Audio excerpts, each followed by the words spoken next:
tutorial on a variant of the Tunisian Mesh Stitch. I am using 6.5mm cable Tunisian crochet hook, 3-weight or DK yarn. This stitch is done in an odd number of multiples. I have pulled up my chain of 21 and we need to start our foundation row. And to start our foundation row, you will start from the second chain from your hook. It's chain 1 and then there's chain 2. You will flip it around and you'll work into the bumps on your back of your chain. You'll pull up your loops into the bumps. You'll insert your hook into the bump, through it, yarn over and pull up a loop. And that's how we're going to do our foundation row all the way down. And when you get down to the end, count to make sure you have the corresponding number of loops on your hook as you did for your chain. I will meet you once we get to the end.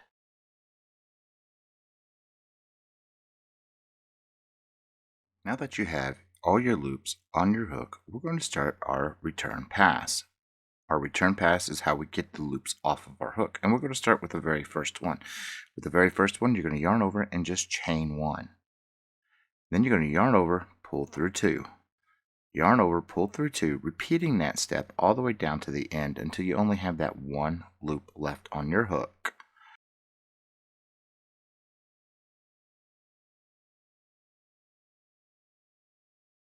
So now that you have one loop left on your hook, we have our foundation row done.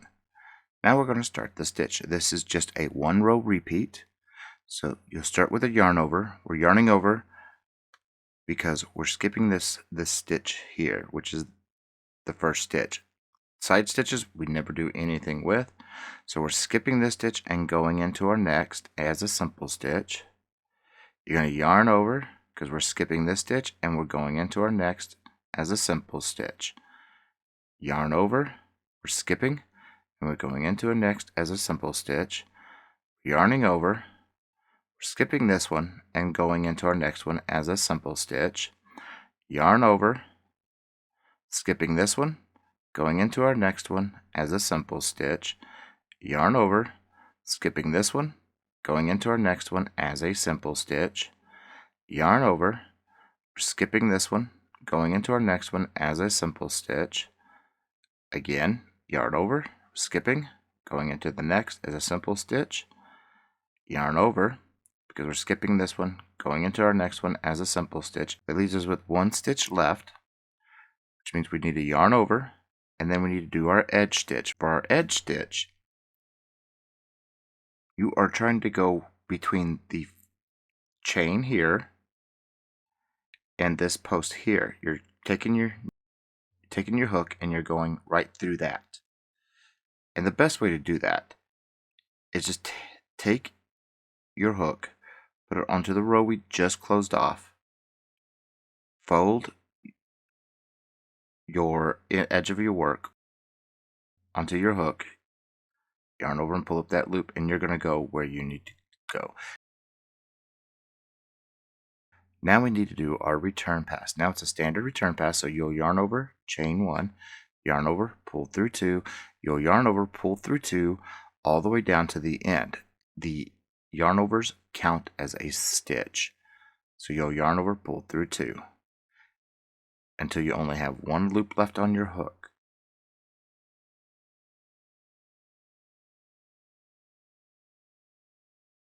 So now that you have one loop left on your hook, it's easier to see where you need to go now. So you'll yarn over, and where you're seeing it come out of these loops down at the bottom, that's where you're going to put your simple stitch. So yarn over, and that's all you'll be doing, is going through these vertical bars on each one of these. And that is the stitch. Yarn over, simple stitch, yarn over,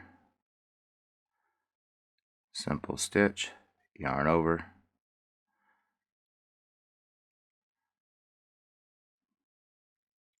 yarn over, simple stitch, yarn over, simple stitch, yarn over, Now we just do our edge stitch, yarn over, pull up that loop, yarn, and then the standard return pass, which is yarn over, chain 1, yarn over, pull through 2, yarn over, pull through 2, all the way down to the end until you only have that one loop left on your hook.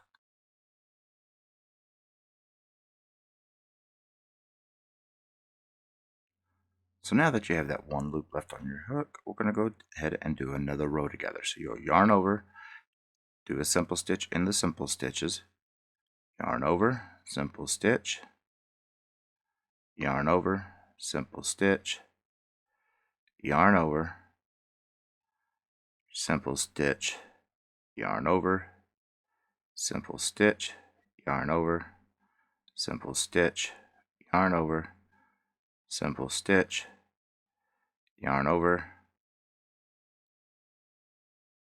simple stitch, yarn over, simple stitch, and then we want to yarn over and do our edge stitch. And it's going to be a little bit harder to start finding your edge stitches,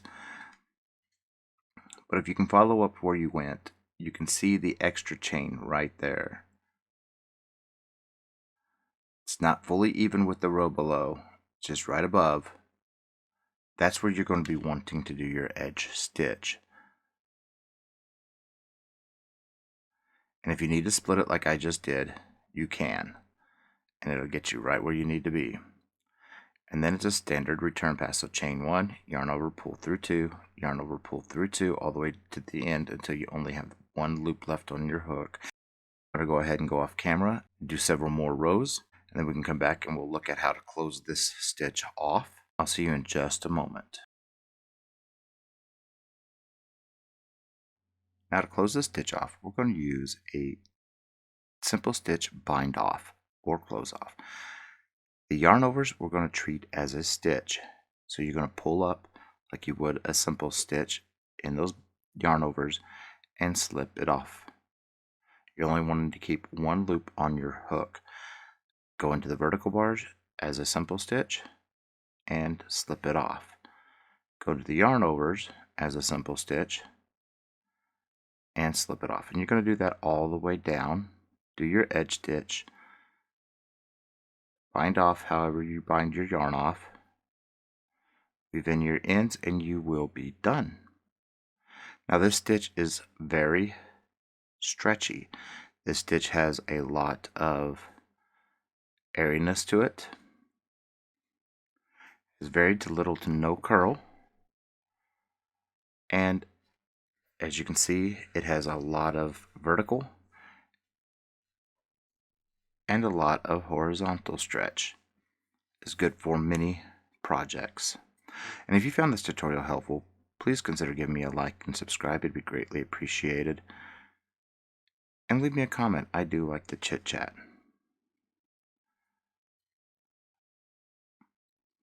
Until next time, folks, keep stitching.